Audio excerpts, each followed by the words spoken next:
Maya Chen loved Tuesday mornings because that's when Mrs. Patterson brought the class hamster around for everyone to pet.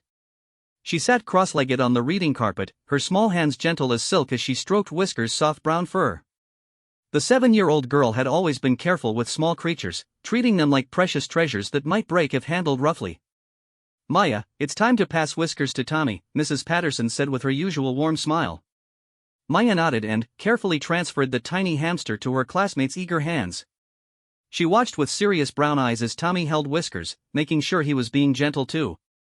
That was Maya's way, always watching out for others, always making sure everyone was safe and happy. The morning sun streamed through the classroom windows of Millbrook Elementary, casting dancing shadows across the colorful alphabet posters and student artwork that decorated the walls. Maya's own drawing hung in the place of honor near Mrs. Patterson's desk, a crayon masterpiece showing her family holding hands under a rainbow, with their dogbuster running circles around them. "Today we're going to learn about different countries around the world," Mrs. Patterson announced as she returned Whiskers to his cage. "Maya, would you like to tell us about China? I know your grandparents told you stories about where they came from." Maya's face lit up like a Christmas tree. She loved talking about her Nai and Yi, her grandmother and grandfather who made the most amazing dumplings and told the most wonderful stories about dragons and brave princesses. She stood up, smoothing down her favorite purple dress with the sparkly unicorn on the front. "My Nai says China has really tall mountains that touch the clouds," Maya began, her voice clear and confident despite her small size. "And there are pandas there that are black and white and really fluffy. She says they're so lazy they just eat bamboo all day and roll around like big teddy bears." The other children giggled, and Maya grinned, pleased with their reaction. She continued talking about the Great Wall and the beautiful gardens her grandparents had described, painting pictures with her words that made her classmates lean forward with interest. What Maya didn't know, what none of them knew, was that high above their peaceful little school, something was watching. Something that had traveled across vast distances of space, something that had been studying Earth for months, waiting for the right moment. The Corvani scout ship hung invisible in Earth's atmosphere, its advanced cloaking technology making it completely undetectable to human sensors.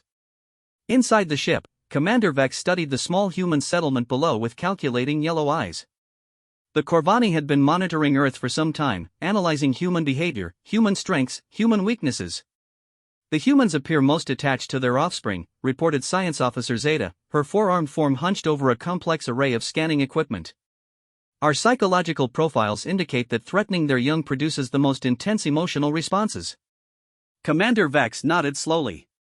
The Corvani had conquered 17 different species across the galaxy, and they had learned that the most effective way to break a species' will to fight was to target what they loved most. For most species, that meant their leaders or their greatest warriors. But humans were different. Humans seemed to care most about their children. "Perfect," Vex hissed through his translator device. "We will take several of their young. When the humans see their offspring in danger, they will surrender immediately rather than risk harm coming to them." It was a plan that had worked countless times before on countless other worlds. The Corvani were efficient conquerors, not needlessly cruel. They preferred quick surrenders to lengthy battles. Taking hostages, especially young ones, usually ended conflicts before they could truly begin. The scout ship began its descent toward Millbrook Elementary, its cloaking field shimmering as it moved through the atmosphere. Back in the classroom, Maya had finished her presentation about China and returned to her seat. She was working on a math worksheet, carefully counting out addition problems on her fingers when the classroom suddenly filled with a strange, humming sound. "What's that noise?" asked Tommy, looking around nervously. Mrs. Patterson frowned, moving toward the window. The humming grew louder, more intense, until the very air seemed to vibrate with it. Then, without warning, the windows exploded inward in a shower of glass and alien energy. Chaos erupted in the classroom. Children screamed and dove under their desks as strange figures in metallic armor poured through the shattered windows. The Corvani soldiers moved with mechanical precision, their weapons crackling with energy that made the air taste like copper pennies. "Nobody move." Commander Vex's voice boomed through his translator as he strode into the classroom. His yellow eyes scanned the terrified children huddled under their desks. "We are here for specimens. Cooperate and no one will be harmed." Maya felt her heart hammering in her chest like a frightened bird trying to escape a cage. She had never been so scared in her entire life, but, even through her terror, she noticed that Mrs. Patterson was moving slowly toward the emergency button near her desk. One of the Corvani soldiers spotted the movement and raised his weapon. "Stop, adult human. Move away from the communication device." Mrs. Patterson froze, her face pale but determined. "Please," she said quietly, "they're just children. They don't understand what's happening. Let me help them stay calm." "Silence," Vex commanded. He pointed at several students, including Maya. You, and you. Come forward." Maya's legs felt like jelly as she stood up slowly. She looked at her classmates. Tommy was crying silently, Sarah had wet herself in fear, and little Peter was so scared he couldn't even move from under his desk. "It's okay," Maya whispered to them, trying to sound braver than she felt. "It's okay." Something about her calm voice seemed to cut through the panic. The other children looked at her with hope, as if her presence alone could make everything better. Commander Vex studied Maya with interest. Despite being one of the smallest humans in the room, she showed no signs of the paralyzing terror that had frozen the others. Her small hands were shaking, yes, but her eyes held a steady intelligence that seemed far older than her years. This one, he decided. She will serve our purposes well. A Corvani soldier moved toward Maya, but she didn't run or cower. Instead, she stepped protectively in front of Tommy, who was still crying. "Don't hurt him," she said firmly. "He's just scared." The soldier paused, confused by this tiny human's defiance. In all their conquest campaigns, young beings typically either cowered in terror or broke down completely when faced with capture. This human child was doing neither. "Move aside, young human," the soldier growled through his translator. "No," Maya said simply. The word hung in the air like a challenge. A 7-year-old human child, barely 3 feet tall, had just told a heavily armed alien warrior no. The soldier looked to Commander Vex for guidance. Vex was intrigued. This level of protective instinct in such a young specimen was unusual. Perhaps this particular human would prove even more effective as leverage than he had initially calculated. "Bring her," he commanded. "And 2 others. That should be sufficient for our purposes." As the soldiers moved to grab Maya and 2 of her classmates, she did something that would later be recorded in galactic archives as the beginning of humanity's most terrifying legend. She looked directly into Commander Vex's yellow eyes and smiled. It wasn't a happy smile. It wasn't a frightened smile. It was something else entirely. Something that made the veteran warrior feel an unfamiliar chill run down his armored spine. "My daddy is going to find you," Maya said quietly, her voice carrying a strange certainty that seemed to fill the entire room. "And, when he does, you're going to be really sorry." Commander Vex laughed, a harsh sound that his translator rendered as static. "Your parental unit cannot help you, small human. Your species does not even know we exist." Maya's smile didn't waver. If anything, it grew more mysterious. "You don't know my daddy." The Corvani soldiers officially gathered Maya and 2 other children, Tommy and a quiet girl named Lisa. As they prepared to transport their captives to the ship, Maya turned back to look at Mrs. Patterson and her remaining classmates. "Remember what I taught you about being brave," she called out to them. "And tell my mommy and daddy that I love them." Then, she was gone, transported in a beam of alien energy to a ship that immediately began rising into the sky. Mrs. Patterson lunged for the emergency button the moment the aliens disappeared. Within minutes, sirens were wailing throughout Millbrook as police and emergency responders raced toward the elementary school. But Maya's parents, Dr. James Chen and Dr. Lisa Chen, were already on their way. They had felt something was wrong with a certainty that defied explanation, a parental instinct that had sent them both racing from their respective jobs the moment the feeling struck. Dr. James Chen was a theoretical physicist who worked with the government on classified projects involving advanced propulsion systems. Dr. Lisa Chen was a neurosurgeon known throughout the medical community for her innovative techniques and steady hands. They were both brilliant, accomplished people who had always believed that logic and science could solve any problem. They were about to discover just how wrong they were. As the police cars and ambulances surrounded Millbrook Elementary, as Mrs. Patterson gave her statement about the impossible attack by creatures that couldn't exist, as government officials began making urgent phone calls to agencies with acronyms most people had never heard of, Maya Chen sat in the cargo hold of an alien spacecraft, holding Tommy's hand and whispering comfort to Lisa. It's going to be okay, she told them with a confidence that seemed to glow from inside her like a warm light. My family will come for us. High above Earth, Commander Vex studied his new captives through the cargo hold's monitoring system. The human children were behaving exactly as predicted, two of them crying and fearful, completely broken by their situation. But the third child, the small female called Maya, remained calm. She was comforting the others, telling them stories, even making them laugh despite their circumstances. It was unprecedented behavior for a captured offspring. Sir, Science Officer Zeta reported, we're receiving transmissions from the human planet. They appear to be broadcasting on all frequencies, demanding the return of their young. Excellent, Vex replied. Fear and desperation. The first stages of surrender.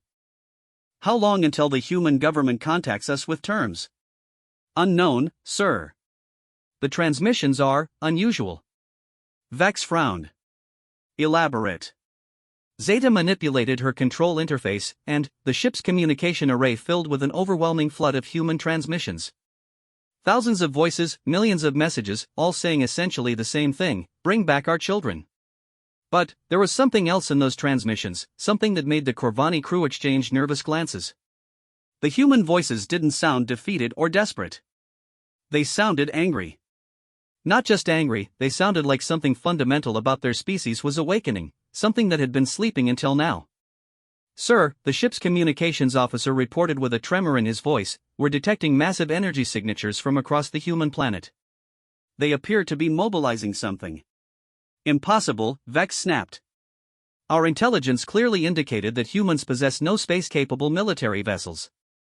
They have no weapons that could threaten us. That was our assessment, sir. But the energy readings suggest otherwise. Down in the cargo hold, Maya felt the ship shudder slightly as it changed course. She looked up at the ceiling as if she could see through the metal plating to the stars beyond. They're scared, she whispered to Tommy and Lisa. Can you feel it? The aliens are getting scared. How do you know? Lisa asked through her tears. Maya's brown eyes seemed to hold depths that belonged to someone much older. Because I can feel my family coming. All of them. What Maya couldn't know, what the Corvani had failed to understand, was that humans had been preparing for this day for longer than anyone realized. Not the government, not the military, not the scientists. The children themselves had been preparing. For generations, human children had played games about aliens and monsters and brave heroes who fought impossible odds. They had dreamed about adventures among the stars and battles against evil empires. They had grown up on stories of ordinary people doing extraordinary things when the ones they loved were threatened. Those stories weren't just entertainment. They were training. And now, across Earth, those children who had grown up on tales of courage and hope and righteous fury were putting down their everyday lives and remembering who they had always dreamed of being. Dr. James Chen stood in his laboratory, looking at equations that had been theoretical just hours ago. Propulsion systems that existed only in his imagination were suddenly becoming real on his computer screens. Technologies that should have taken decades to develop were springing to life with an urgency that defied physics. Dr. Lisa Chen stood in her hospital, her surgeon's hands moving with impossible precision as she worked to modify medical equipment for purposes it was never designed for. Around her, other doctors and nurses worked with the same intense focus, as if they all knew exactly what needed to be done. Across the world, in every country, every city, every small town, the same scene was playing out. Humans who had never met were working together with perfect coordination. Engineers who had spent their careers on mundane projects were suddenly building impossible machines. Artists were creating blueprints for devices that looked like they belonged in science fiction movies.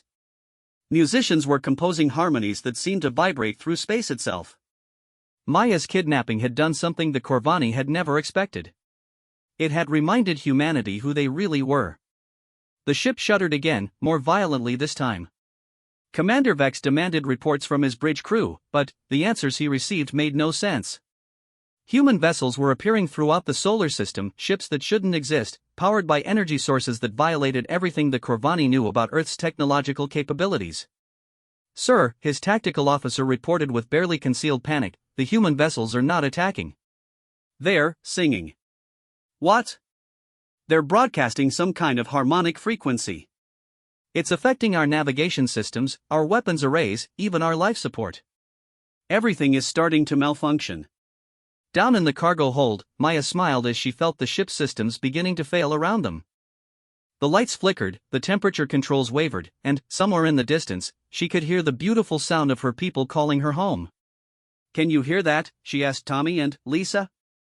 "That's my family singing. They're singing us home." The song was real. Across space, hundreds of human vessels that had been impossible just hours ago were broadcasting a melody that seemed to resonate with the fundamental frequencies of the universe itself. It was a lullaby that Maya's grandmother had sung to her, combined with every other lullaby ever sung by human parents to human children.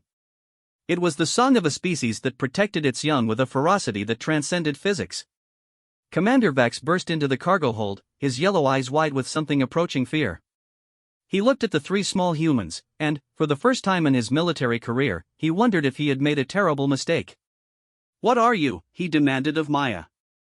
"What is your species?" Maya looked up at him with brown eyes that seemed to hold the warmth of every human who had ever loved a child, the strength of every parent who had ever protected their young, the wisdom of every grandparent who had ever told stories of heroes and hope. "We're human," she said simply. "And you took someone's children." Commander Vex stared at Maya-chan as his ship continued to shudder around them. The harmonic frequency broadcasting from the human vessels was doing more than just disrupting their systems, it was changing the very nature of space around them, bending reality in ways that should have been impossible. "This cannot be happening," Vex muttered, his translator crackling with static. "Your species is primitive. You barely have functional space travel." Maya tilted her head, studying the alien commander with the serious expression she usually reserved for particularly difficult math problems. "You don't understand what you did, do you?" Before Vex could respond, his communications officer's voice echoed through the ship's intercom system. "Commander, the human fleet is requesting permission to come aboard. They say they want to talk." "Talk?" Vex's laugh was hollow. "We have their offspring. They should be begging for terms of surrender." "Sir," the communications officer's voice carried a tremor that made Vex's skin crawl, "they're not begging. They're being polite. They said please." Maya giggled, a sound that somehow made the cargo hold feel warmer despite the failing life support systems. "My daddy taught me that the scariest people are the ones who stay polite when they're really, really angry." Through the ship's viewport, the Corvani crew could see the impossible sight unfolding around them. Human vessels surrounded their ship, not just a few scout craft, but hundreds of ships of designs that had never appeared on any intelligence report. Some looked like they were built from crystallized music, others seemed to be held together by pure determination and love. The largest ship approached slowly, its hull adorned with something that made hardened Corvani warriors whisper prayers to gods they had forgotten. It was covered in children's drawings. Thousands of them, each one glowing with its own inner light. Pictures of families, of pets, of rainbows and sunshine and all the simple, beautiful things that children loved. "Sir," the tactical officer reported, his voice barely a whisper, "that ship, our sensors can't get accurate readings. It appears to be powered by something we can't identify." What the sensors couldn't identify was hope. Pure, concentrated human hope, refined and focused by the love of every parent on earth who had ever tucked their child into bed with a story about brave heroes who always came home. Dr. James Chan stood on the bridge of the crystalline vessel that had been his laboratory just hours ago. Beside him, Dr. Lisa Chen studied readings on instruments that operated on principles she was only beginning to understand. Around them, their crew consisted of people who had dropped everything the moment they heard about Maya: teachers, shopkeepers, artists, farmers, retirees, students. Ordinary people who had become something extraordinary the moment someone threatened their children. "The Corvani ship is still refusing to respond to our communications," reported Maria Santos, a kindergarten teacher from Mexico who now somehow operated faster-than-light communication systems with the expertise of someone who had been doing it her whole life. "They'll respond," Dr. Chen said quietly. His voice carried a certainty that made everyone on the bridge feel stronger. "They just haven't realized yet that they don't have a choice." Back on the Corvani vessel, Commander Vex was discovering that his options were rapidly disappearing. His weapons systems had been neutralized by the harmonic frequency, not destroyed, simply rendered inoperative by sounds that seemed to convince the energy itself to be peaceful. His navigation was compromised by gravitational anomalies that felt suspiciously like they were being generated by sheer parental determination. "Sir," Science Officer Zeta reported, "I'm detecting massive energy buildups throughout the human fleet." But, sir, the energy signatures don't match any known weapons technology. Then, what are they? Vex demanded. Zeta's forearms trembled as she manipulated her scanning equipment. Sir, they appear to be powered by emotional resonance. The humans are somehow channeling their feelings into actual energy. In the cargo hold, Maya was teaching Tommy and Lisa a clapping game her grandmother had taught her. Each clap seemed to make the lights glow a little brighter, each giggle seemed to warm the air a little more.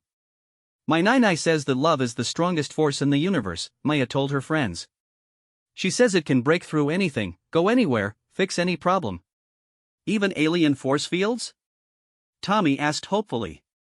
Especially alien force fields, Maya replied with complete confidence. Because aliens don't understand love the way humans do. They think it makes us weak, but it actually makes us stronger than anything. She was right, though neither she nor the Corvani fully understood why yet. The human capacity for love, for emotional connection, for caring about others more than themselves, these weren't weaknesses. They were technologies. Advanced technologies that the Corvani, for all their military might, had never encountered. When humans loved something completely, unconditionally, they could literally change the laws of physics to protect it. The proof was surrounding the Corvani ship in the form of an impossible human fleet powered by the collective love of an entire planet for 3 missing children. Commander, his communications officer called out, the lead human vessel is broadcasting again. They say they're running out of patience. Vex looked at the tactical display showing the human fleet. If these had been conventional warships, he would have known how to respond. But these vessels defied every principle of military engagement he had ever learned. They weren't positioning themselves for attack. They were arranging themselves in patterns that looked almost like. Sir, Zeta whispered, the human ships are forming protective formations around us. They're not preparing to attack. They're shielding us. Shielding us from what? The answer came as a new presence made itself known in the space around them. Something vast and ancient and patient was stirring in the solar system. Something that had been sleeping in the asteroid belt, in the gas giants' moons, in the dark spaces between worlds. Earth's children had called for help, and the solar system itself was answering. Commander Vex watched in growing terror as the asteroids began to move. Not randomly, not chaotically, but with purpose and intelligence. They were arranging themselves into patterns that hurt to look at, formations that suggested geometries that existed in dimensions his mind couldn't process. The humans, he gasped, understanding finally, dawning. They're not just a technological species. They're something else entirely. Down in the cargo hold, Maya stood up and walked to the viewport. Tommy and Lisa followed her, and together they looked out at the impossible sight of their solar system rearranging itself to welcome them home. Wow, Tommy breathed. I didn't know Jupiter could do that. The gas giant had indeed moved closer, its great red spot now clearly visible as something that might have been an eye, watching the proceedings with ancient wisdom. The planet's moons had arranged themselves in perfect geometric patterns that hummed with harmonious frequencies. Everything in our solar system loves us, Maya explained to her friends. Daddy says it's because we're all made of star stuff, so we're all part of the same family. When someone hurts one of us, everyone gets upset. She pressed her small hand against the viewport, and, where she touched, the metal began to glow with warm light. The glow spread outward, racing through the ship's structure like liquid sunshine. Commander Vex felt the change immediately. His ship's aggressive systems, weapons, shields, military scanners, were simply switching themselves off. Not being destroyed or damaged, just declining to function. As if they had decided that violence was no longer an option. At the same time, life support systems that had been failing were suddenly operating better than ever. The air became fresh and clean, the temperature perfect, the lighting warm and comforting. The ship's computer systems began playing soft music, lullabies from a dozen human cultures, melodies that made even the Corvani crew feel strangely peaceful. Sir, his tactical officer reported in a dazed voice, our weapons are refusing to charge. Every time we try to activate them, the system plays a recording of human children laughing and shuts down. The lead human vessel finally made contact, its communication cutting through the Corvani's jamming systems as if they didn't exist. Dr. James Chen's voice filled the bridge with calm authority. Corvani vessel, this is Dr. James Chen of Earth. You have taken my daughter and 2 other children. We would like them back, please. The politeness was worse than any threat could have been. Commander Vex found himself trembling as he replied, Dr. Chen, we are a military vessel of the Corvani Empire. We do not negotiate with primitives. There was a pause that seemed to last forever. When Dr. Chen spoke again, his voice held depths that made the void of space seem shallow in comparison. Commander, I think there's been a misunderstanding. We're not here to negotiate. We're here to collect our children. The only question is whether you'd like to surrender them peacefully, or whether we need to ask them to come home on their own. Before Vex could ask what that meant, Maya's voice echoed through the ship's intercom system. Somehow, the 7-year-old had accessed the communication array. Hi Daddy, she called out cheerfully. Are you here to take us home? Hi sweetheart, Dr. Chen's voice was warm with relief and love. Yes, we're here. Are you and your friends okay? We're fine. The aliens are scared though. I think they didn't know what would happen when they took human kids. No, Dr. Chen said quietly, I don't think they did. Maya, honey, can you and Tommy and Lisa find a safe place to sit? Daddy needs to have a grown-up conversation with the aliens. Okay, Daddy. We'll be right here. Commander Vex was beginning to understand the magnitude of his error. This wasn't a simple kidnapping operation anymore. He had somehow triggered a response that involved not just human technology, but human emotion, human love, and, apparently, the fundamental forces of their solar system. Dr. Chen, he said carefully, perhaps we can discuss terms for the return of your offspring. I appreciate that, Commander. Here are our terms, you will immediately transport our children to our ship. You will then leave our solar system and never return. In exchange, we won't ask our children to show you what humans are really capable of when someone threatens their family. You're threatening us with children? Dr. Lisa Chen's voice joined the communication, and her tone was gentle but absolutely terrifying. Commander, you've seen what 3 human children could do to your ship just by being themselves. Do you really want to see what they can do when they're trying to protect each other? As if to demonstrate her point, Maya's laughter echoed through the ship again, and, this time, the Corvani crew felt something fundamental shift in the space around them. Reality itself seemed to become more flexible, more responsive to will and emotion rather than physical law. Tommy's voice joined in, excited and happy to hear familiar adults. Dr. Chen. Dr. Chen. Maya taught us that if we sing together, we can make the ship do whatever we want. Did she now? Dr. Chen's voice held a note of parental pride mixed with something that made Commander Vex's scales crawl. That's very clever of her. Watch this. Lisa called out, and, suddenly, the 3 children's voices rose in harmony, singing a simple song about friendship and going home. The Corvani ship responded as if it were a living thing that had been waiting its whole existence to hear that song. Systems activated that the crew didn't even know existed. The ship began turning toward the human fleet, its engines purring with contentment. Sir, the helmsman reported in panic, I'm not controlling this. The ship is flying itself. Commander Vex realized with growing horror that his vessel was no longer under his command. The ship was responding to the children, following their wishes as if they were its beloved passengers rather than its prisoners. You see, Commander, Dr. Chen explained patiently, human children have a very special relationship with the universe. They still remember how to talk to things that adults have forgotten how to hear. Your ship likes them. It wants to take care of them, to make sure they're safe and happy. That's impossible. It's a machine. Is it? Our daughter seems to think it's lonely. She says it's been flying around space for a long time without anyone to care about. Would you like her to ask it how it feels about being a warship? The terror in Commander Vex's voice was audible as he quickly responded, No. No, that won't be necessary. Because he was beginning to understand what the humans had figured out long ago. Technology wasn't separate from consciousness. It wasn't separate from emotion or love or the basic desire to nurture and protect. Humans had learned to build machines that didn't just compute or fight or conquer. They built machines that could love. And, right now, his warship was falling in love with 3 human children who treated it with kindness and wonder instead of fear and aggression. Maya, Dr. Chen called gently, can you and your friends get ready to come home? Your mother and I are waiting for you. Coming, Daddy. Maya replied. Then, in a voice that carried throughout the entire ship, she added, Thank you for giving us a ride, ship. You're very nice. Maybe someday you can come visit Earth and meet our dogbuster. He likes making new friends too. The ship's response was immediate and unmistakable. Every system aboard began humming with something that could only be described as joy.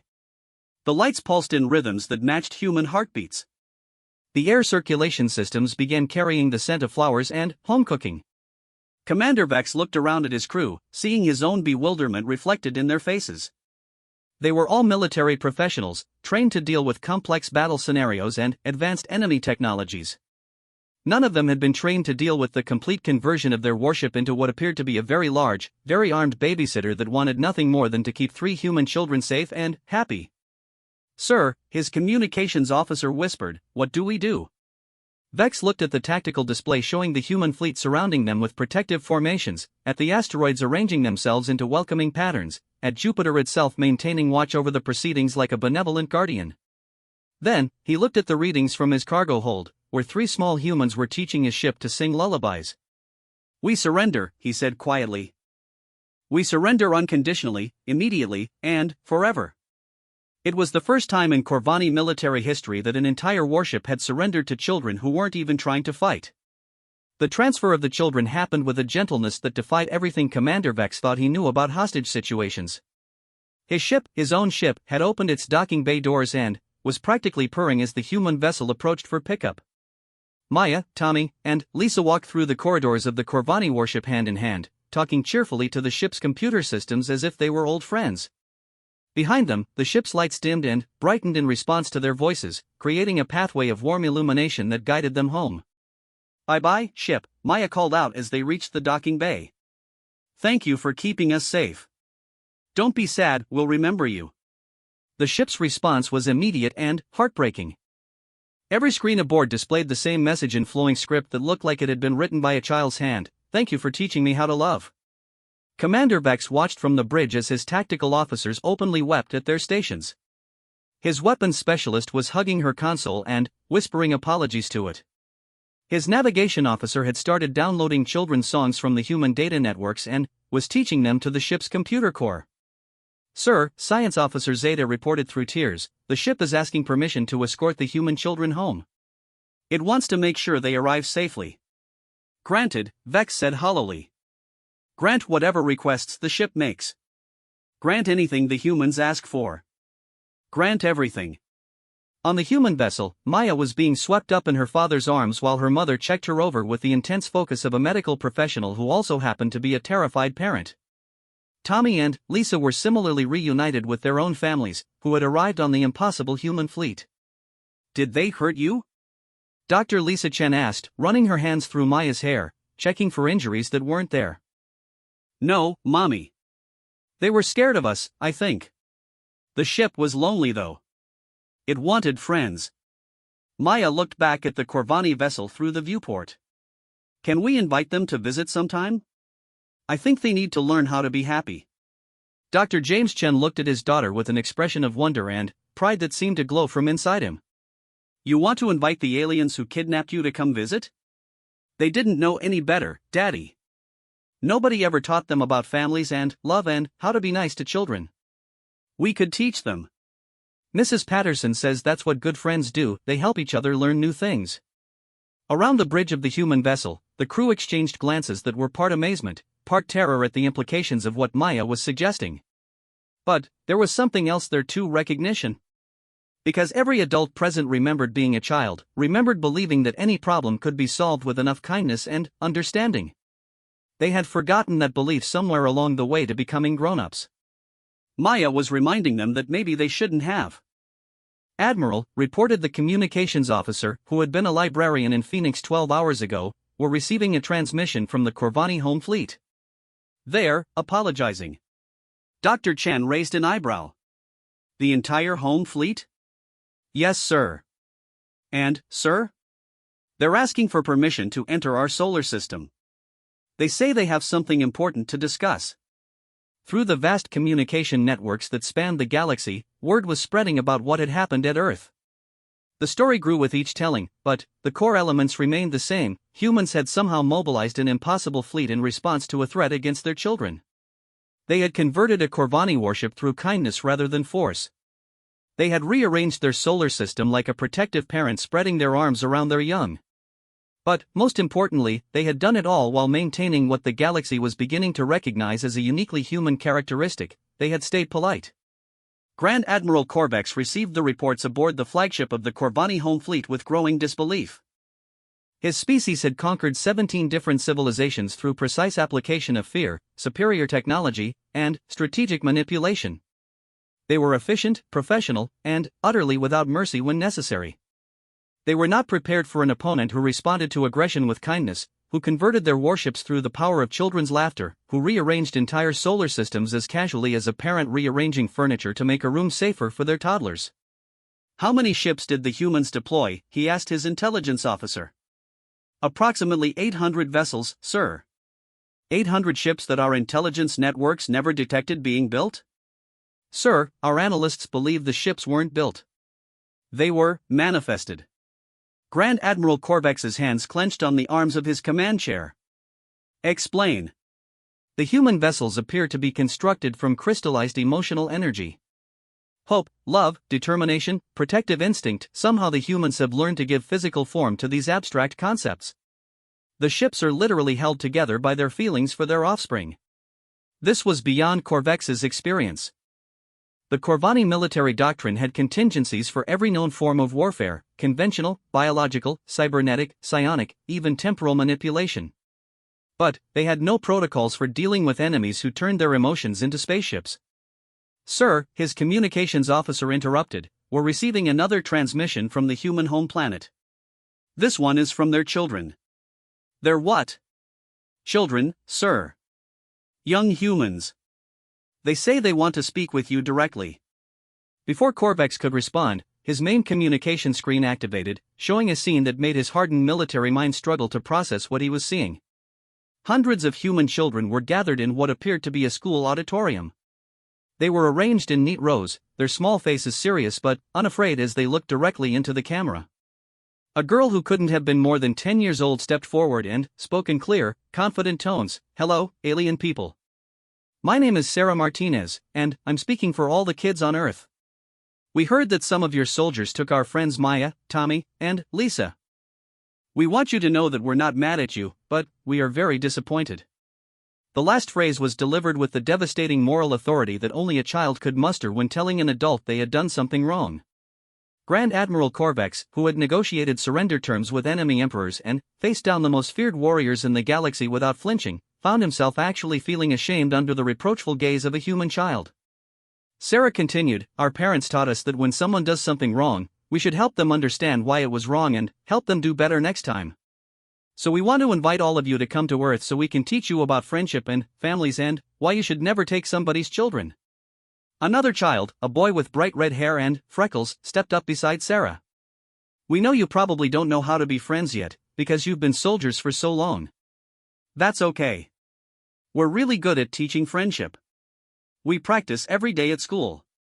More children joined them, creating a picture that was somehow more intimidating than any War Council Corvex had ever faced.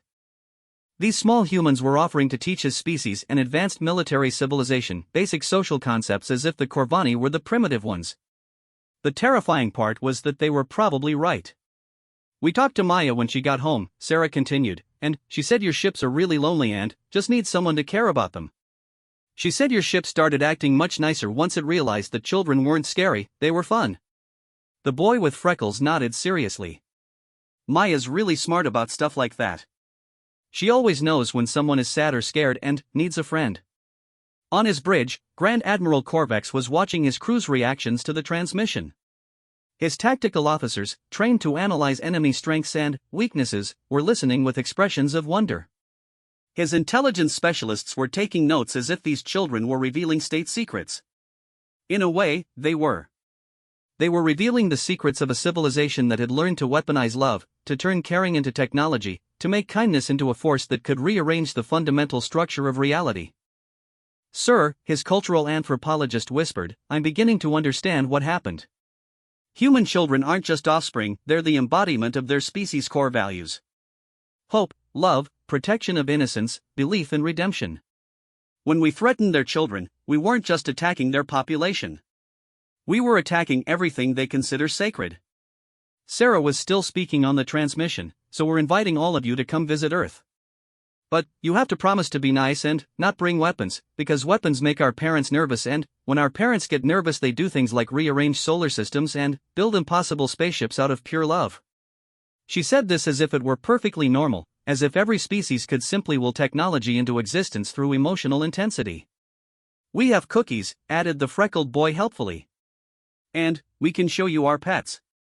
Maya says aliens probably never had pets before, and that's why they don't understand about taking care of things just because you love them. Grand Admiral Corvex realized he was facing a decision that would determine the future of his species. He could maintain hostile stance against humans and risk discovering what other impossible things they could accomplish when truly angry. Or he could accept the invitation of their children and possibly learn something that the Corvani military machine had never encountered: how to exist for purposes other than conquest. Sir, his communications officer prompted gently, the human children are waiting for your response.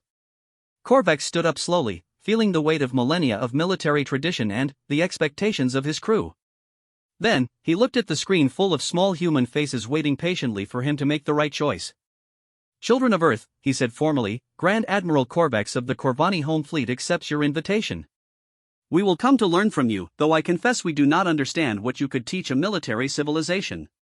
Sarah's face lit up with a smile that seemed to generate its own light. Oh, that's the best part. We're going to teach you how to not be a military civilization anymore. We're going to teach you how to be a happy civilization instead. Is that possible? Corvex asked, genuinely curious. Of course it's possible, the freckled boy replied with absolute confidence. Maya's daddy says humans used to be a military civilization too, before they learned about better ways to solve problems. If humans can learn it, anybody can learn it. Besides, Sarah added, Maya says your ships are already starting to learn. Once they figure out how much more fun it is to make friends instead of fighting enemies, they'll teach you too. The transmission ended with hundreds of children waving goodbye, their cheerful voices calling out see you soon, in a dozen different languages. Grand Admiral Corvex sat back down heavily, staring at the blank screen. His entire worldview had just been systematically dismantled by beings who still lost teeth and needed help reaching high shelves. Sir, his intelligence officer asked quietly, your orders? Corvex thought about Maya Chen, the 7-year-old girl who had somehow convinced a Corvani warship to fall in love with her. He thought about the impossible human fleet powered by parental love. He thought about children who responded to kidnapping with invitations to friendship. Set course for Earth, he ordered. And transmit our surrender to the human fleet. Sir, we haven't been defeated in battle. No, Corvex agreed. We've been defeated by something much more powerful than battle. We've been defeated by the possibility that we could become better than we are. As the Corvani home fleet began its journey toward Earth, every ship's computer system began downloading human children's songs from the galactic communication networks. By the time they reached Sol System, the most feared military force in the galaxy would be humming lullabies and displaying children's artwork on their hull plating. Maya Chen, safe in her bedroom in Millbrook with Buster the dog curled up beside her, smiled in her sleep as if she could hear the approaching fleet learning to sing. The arrival of the Corvani fleet at Earth 3 days later would be recorded in galactic history as the first time an invasion force came bearing apology gifts and requesting permission to learn how to be nice. Maya stood in the observation deck of the orbital station that had been hastily constructed for the meeting, watching through the massive viewport as hundreds of alien warships approached. Each vessel had been decorated with children's artwork transmitted from Earth stick figure families, rainbow drawings, pictures of puppies and butterflies and smiling suns. The most fearsome military fleet in known space now looked like a flying art gallery created by kindergartners. They're pretty, Maya said cheerfully, pressing her nose against the transparent aluminum. I like the colors. Beside her, Dr. James Chen shook his head in amazement. 3 days ago, these were weapons of conquest. Now they look like parade floats. Ships like being pretty, Maya replied with the absolute certainty of a 7-year-old who had spent an afternoon teaching a warship how to love. Nobody ever told them they could be pretty before. Grand Admiral Corvex stood on his bridge, watching Earth grow larger on his screens. The blue-green planet looked peaceful and welcoming, nothing like the fortress world his intelligence reports had described. But, then, his intelligence reports had been catastrophically wrong about everything involving humans. Sir, his communications officer reported, were receiving docking instructions from the human orbital facility. They're very polite. How polite? They said please and thank you and asked if we needed anything to make our stay more comfortable. They also transmitted what they called welcome presents. The welcome presents turned out to be digital packages containing children's drawings specifically created for the Corvani fleet, along with recordings of Earth children singing songs about friendship and space travel. Korvax watched in fascination as his crew eagerly downloaded the files and began decorating their workstations with human artwork. His weapons specialist, a veteran warrior who had served in 17 conquest campaigns, was now carefully arranging crayon drawings of spaceships around her tactical display. When she noticed his attention, she straightened defensively. "The human children drew these specifically for us, sir," she said. "It would be discourteous not to display them prominently." Korvax nodded gravely. Military courtesy was something his crew understood, even when it involved honoring gifts from alien children who had somehow turned his fleet into willing participants in an interstellar art show. On the human station, preparations were underway for a meeting unlike any in galactic history. Maya sat at a small table in the main conference room, carefully arranging cookies on a plate while her parents and various human officials watched nervously. "Are you sure about this, sweetheart?" Dr. Lisa Chen asked for the 5th time. "We could ask one of the adults to handle the negotiations." Maya looked up with the patient expression she used when adults weren't understanding something obvious. "Mommy, they're not coming to negotiate. They're coming to learn how to be friends. And kids are much better at that than grown-ups are." She was absolutely right, though the human officials weren't entirely comfortable with having a 7-year-old as their lead diplomatic representative. But Maya had made it clear that she considered the Corvani to be her responsibility, since she was the one who had taught their ship how to love in the first place. The first shuttle from the Corvani fleet docked with elaborate ceremony.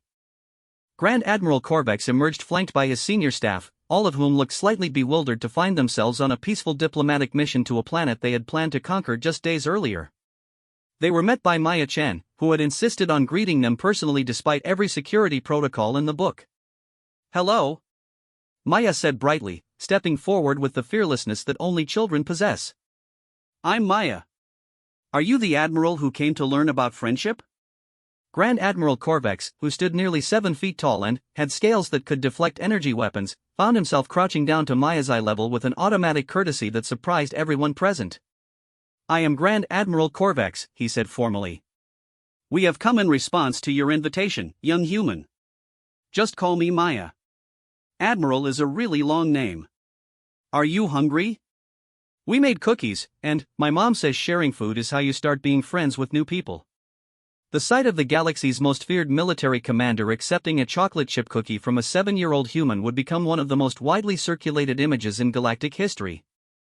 But what the cameras didn't capture was the moment when Korvax tasted the cookie and his entire understanding of existence shifted slightly. "This is pleasant," he said with genuine surprise. "It serves no tactical purpose, provides minimal nutritional value, yet consuming it creates a positive emotional response." "That's what cookies are for," Maya explained patiently. "They're not supposed to be tactical. They're supposed to make you happy." "Fascinating," Korvax murmured, carefully examining the remaining cookie. "Your species creates objects designed purely to generate happiness? All the time. Wanna see?" What followed was perhaps the strangest diplomatic tour in galactic history. Maya led the Corvani delegation through the human station, showing them artwork, music centers, recreational areas, and the observation lounges where humans simply sat and watched the stars for pleasure. Each new discovery seemed to confuse the aliens more. They understood weapons, defensive systems, resource management, strategic planning. They had no framework for comprehending hammocks where humans napped just because they felt like napping, art galleries where humans created beautiful things just because beauty made them happy, or music rooms where humans sang together purely for the joy of harmonizing voices. "Your species dedicates significant resources to activities with no strategic value," Science Officer Zeta observed as they watched a group of human children playing a game that involved chasing each other in circles while laughing. "Playing isn't supposed to have strategic value," Maya replied. "It's supposed to have fun value. Don't you ever do things just because they make you feel good?" The Corvani delegation exchanged glances that spoke volumes about their species' priorities. The concept of doing something purely for enjoyment was so foreign to them that they needed translation software to understand it. We do not, Corvex admitted. Every action serves a purpose in our military structure or contributes to our conquest objectives.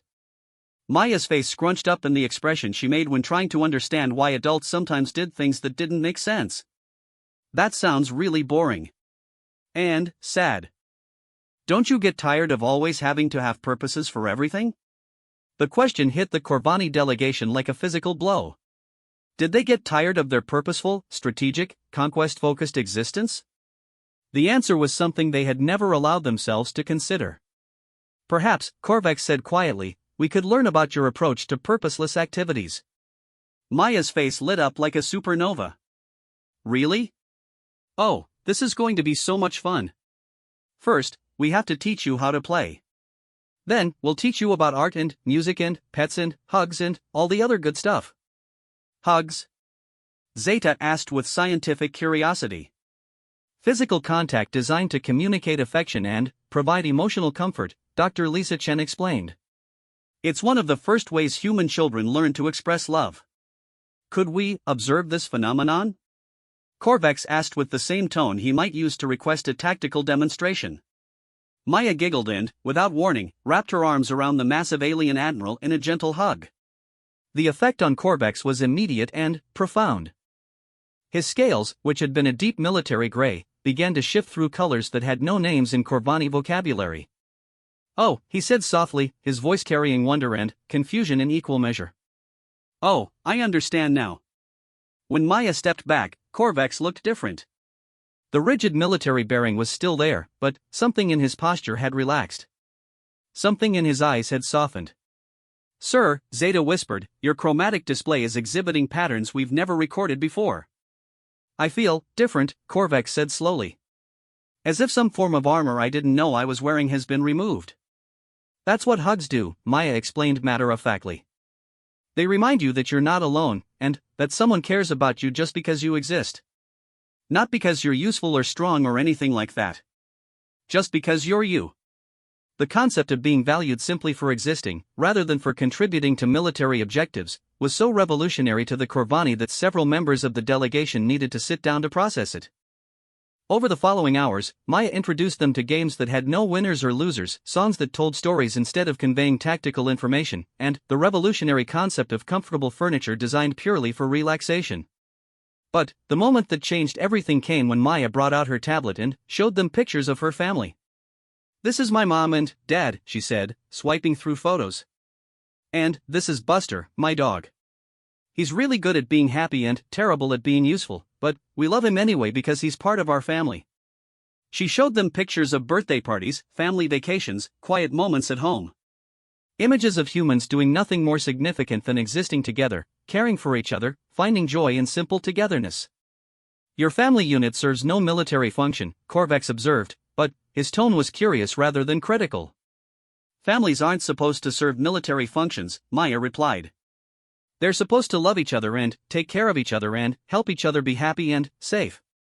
And this is sufficient? This loving and caring without strategic purpose? Maya looked at him with the infinite patience of a child explaining something obvious to a confused adult.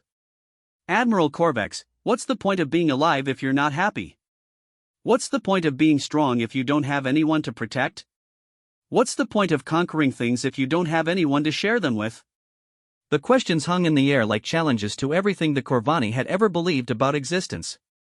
They had spent millennia perfecting the art of conquest, but they had never considered why conquest was worth pursuing. We conquer to become stronger, Zeta said uncertainly. Why do you want to be stronger? Maya asked. To conquer more effectively. But why do you want to conquer? The circular logic of their entire civilization suddenly became apparent to the Corvani delegation. They conquered to become stronger to conquer more to become stronger to conquer more, in an endless cycle that served no ultimate purpose beyond its own perpetuation. What do humans do instead of conquering? Corvex asked quietly. Maya smiled and pulled up a new picture on her tablet, her entire class at Millbrook Elementary, including Tommy and Lisa, all grinning at the camera during their recent field trip to the Science Museum. We make friends, she said simply. We learn new things. We take care of each other. We build stuff together. we explore and discover and create and love. We try to make tomorrow a little bit better than today. And this is enough? It's everything, Maya replied with absolute conviction. It's the best thing in the universe. Grand Admiral Korvax stared at the picture for a long time, studying the faces of human children who had never known war, who had been raised to believe that their highest purpose was simply to care for each other and find joy in existence. When he finally looked up, his scales had settled into colors that had never appeared in Corvani historical records, soft blues and greens that seemed to glow with inner peace. Maya Chen of Earth, he said formally, on behalf of the Corvani people, I would like to request formal instruction in the arts of friendship, family, and purposeless joy. Maya clapped her hands together with delight. Oh good. This is going to be the best project ever. First lesson starts tomorrow, and I'm going to teach you how to play hide and seek with your fleet. 6 months later, the transformation of the Corvani was complete in ways that defied galactic comprehension. What had begun as the most feared military empire in known space had become something unprecedented, a civilization dedicated to the pursuit of happiness and the protection of children. Maya stood on the bridge of the former flagship of the Corvani fleet, which had been renamed the Friendship at her suggestion. The warship's command center had been converted into something that looked more like a combination playground, art studio, and comfortable living room. Tactical displays now showed finger paintings created by human and Corvani children working together. Weapons control stations had been repurposed as cookie-baking coordination centers. Good morning, Maya, the ship's AI greeted her with what could only be described as joy in its synthesized voice. Are you ready for today's lesson in advanced kindness theory? Hi, friendship. Maya replied cheerfully. Is Admiral Korvax ready for his final exam? The AI's response was a warm chuckle that rumbled through the ship's structure like a contented cat's purr. He's been practicing his hugging technique all morning. I believe he's finally ready. Through the viewports, Maya could see the sight that had become famous throughout the galaxy. The Corvani fleet, now calling itself the Friendship Armada, was engaged in what they termed tactical joy maneuvers. Massive warships were flying in formation patterns that created heart shapes, rainbow arcs, and smiley faces visible from light years away. What had once been a symbol of conquest and fear was now a beacon of hope that drew visitors from across known space. Grand Admiral Korvax entered the bridge, and the change in him was remarkable. His scales had permanently settled into soft pastels that shifted with his emotions, currently showing delighted anticipation in swirls of lavender and gold. He wore a modified version of his military uniform that incorporated patches and pins made by children from 17 different worlds. Maya, he said, his voice carrying warmth that would have been unthinkable 6 months ago, I believe I am ready for examination in the final principles of friendship. Maya looked up at her star pupil with pride that shone like sunshine. Over the past months, she had watched Korvax transform from a cold military strategist into someone who genuinely cared about the happiness and well-being of others. The change hadn't been easy, there had been moments of confusion, frustration, even tears as he learned to value emotions over objectives. But he had persevered with the same determination he had once applied to conquest, and the results were extraordinary. Okay, Maya said seriously, pulling out a tablet that contained her carefully prepared final exam. Question 1. If you see someone who looks sad, what should you do? Approach them with kindness, Korvax replied immediately. Ask if they need help, and listen carefully to their answer. Offer comfort if appropriate, but respect their boundaries if they prefer solitude. Remember that sometimes people just need to know someone cares about them. Perfect. Question 2. What's the most important rule about making friends? Treat others the way they want to be treated, not necessarily the way you want to be treated. Every being is different, with different needs and preferences. True friendship means learning about those differences and celebrating them rather than trying to eliminate them. Maya beamed at him. Excellent. Question 3. If someone is being mean to one of your friends, what should you do? This question had taken Korvax the longest to master, as his instinct was still to respond to threats with overwhelming force. First, ensure the safety of your friend through protective measures that used the minimum necessary intervention, he recited carefully. Then, attempt to understand why the aggressor is acting poorly. They may be scared, hurt, or simply lacking education in proper social behavior. Apply kindness and teaching when possible, but maintain firm boundaries about acceptable behavior. Remember that everyone deserves a chance to learn and grow, but no one deserves to be hurt while that learning takes place. That's absolutely right. Last question, and this is the big one: what's the point of being alive? Korvac smiled, an expression that had taken him weeks to learn but now came naturally. To love and be loved. To protect and nurture the innocent. To create beauty and joy. To explore and learn and grow. To make the universe a little bit brighter for having existed in it. To ensure that those who come after us inherit a galaxy better than the one we found. Maya jumped up and hugged him around his massive arm. Congratulations, Admiral. You passed. You're officially certified in advanced friendship. The celebration that followed involved the entire friendship armada. Ships throughout the fleet broadcast their joy across subspace frequencies, creating harmonious music that could be heard on worlds hundreds of light years away. Corvani crew members who had spent their lives in rigid military discipline now danced in corridors decorated with children's art and sang songs about the beauty of caring for others. But the real test of their transformation came 3 hours later, when long-range sensors detected an approaching fleet. The Vortak Empire had been watching events in Sol System with growing alarm. The conversion of the Corvani from conquerors to whatever they had become represented a threat to the established order of galactic civilization. Military empires depended on the principle that strength was the ultimate virtue, that conquest was the natural state of advanced species. The Corvani had abandoned that principle entirely, and, worse, they were spreading their new philosophy to other species. 17 different civilizations had already sent delegations to Earth to learn about human friendship principles. 3 former military empires had begun converting their fleets into exploration and aid vessels. This could not be allowed to continue. General Vrak of the Vortak Military Command stood on his command ship's bridge, studying tactical displays that showed the transformed Corvani fleet. The ships maintained no defensive formations, kept no weapons powered, showed no signs of military readiness whatsoever. It would be a massacre. Which was exactly what the Vortak intended. Target the largest vessel, Vrak commanded.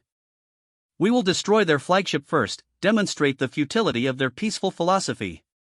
Sir, his tactical officer reported, the large ship appears to be broadcasting children's music. Irrelevant. Fire. The Vortak fleet opened fire with devastating precision, energy weapons designed to crack planets focusing on the defenseless friendship. But something impossible happened in the moments before impact.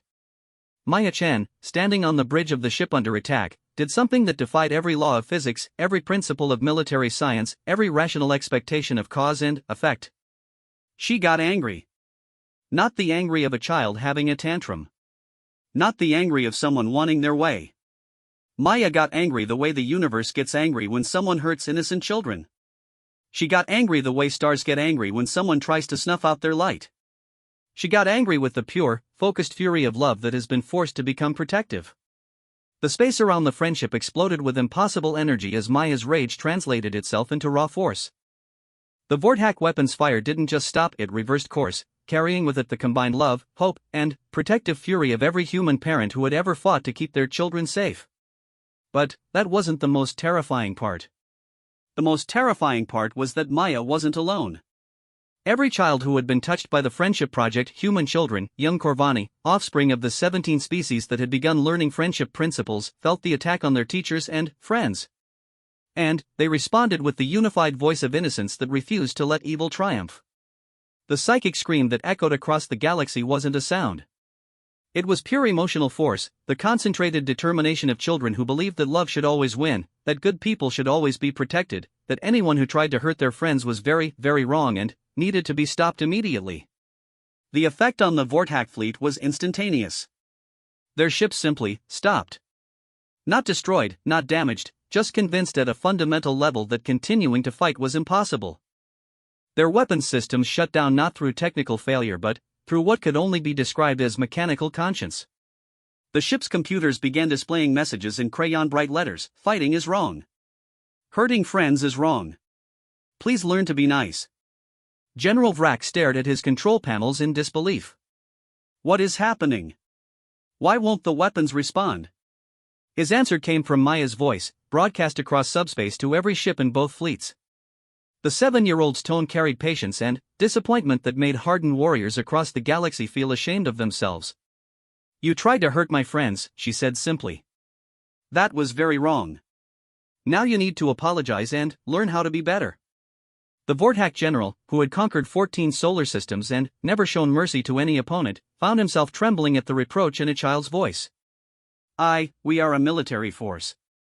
We do not apologize to children. That's your problem, Maya replied. You forgot that children are the most important people in the universe. We're the ones who remember how to love things just because they're lovable. We're the ones who believe that tomorrow can be better than today. When you stop caring about children, you stop caring about hope. Her voice softened, taking on the gentle tone she used when teaching new concepts to confused adults. But it's okay. You can learn. Admiral Korvax used to think the same way you do, and now he's one of the best friends in the galaxy. Would you like him to teach you too? On his own bridge, Korvax felt pride and love for his small teacher swell in his chest like a supernova. Without hesitation, he activated his own communication system. General Vrak of the Vortak Empire, he said formally, I extend to you the same invitation that was once offered to me. Come and learn what it means to live for something more beautiful than conquest. Learn what it means to be part of a family that spans the stars. The transformation of the Vortak took longer than the Corvani conversion had, but Maya was patient. She had learned that some adults needed extra time to remember how to be kind, especially adults who had spent their whole lives believing that strength was more important than love. But, eventually, even General Vrak found himself sitting cross-legged on a soft carpet, learning to play patty cake with human children while his former warship, now called the Second Chance, hummed lullabies through its communication systems. The galaxy watched in amazement as the pattern repeated itself across known space. Military empires that encountered the Friendship Armada either learned to embrace the principles of love and protection, or found themselves gently but firmly prevented from causing harm until they were ready to try again. Maya Chen, still 7 years old, still losing teeth and needing help with her shoelaces, had somehow become the most influential being in galactic history. Not through force or conquest or political maneuvering, but through the simple application of the principles every human child learned in kindergarten: be kind, share your toys, help others when they're sad, and never hurt someone.